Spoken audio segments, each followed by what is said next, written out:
আলহামদুলিল্লাহ, আল্লাহ পাকের কাছে লাখ লাখ শুকরিয়া। আজকে হইল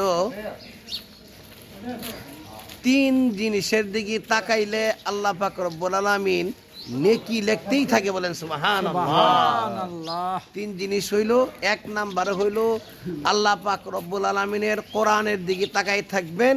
আপনি পড়েন আর না পড়েন, তেলাওয়াত করেন আর না করেন, আপনার আমলনামার মধ্যে নেকি লেখা হইতেই থাকবে, বলেন সুবহানাল্লাহ। সুবহানাল্লাহ। আর 2 নাম্বার, মাতা পিতার চেহারার দিকে তাকাই থাকলে আল্লাহ পাক রব্বুল আলামিন নেক নজরে তাকাইলে নেকি লিখতেই থাকে, নেকি লিখতেই থাকে, বলেন সুবহানাল্লাহ। হামদিহি। আর হক্কানি আলেমদের চেহারার দিকে তাকাইলে, আলেমুনার চেহারার দিকে তাকাইলে নেক নজরে, তাহলে আল্লাহ পাক রব্বুল আলামিন নেকি লিখতেই থাকে, নেকি লিখতেই থাকে, বলেন সুবহানাল্লাহ। সুবহানাল্লাহি ওয়া হামদিহি। আল্লাহ পাক রব্বুল আলামিন আমাদেরকে বেশি বেশি আমল করতে দান করুক, আমিন।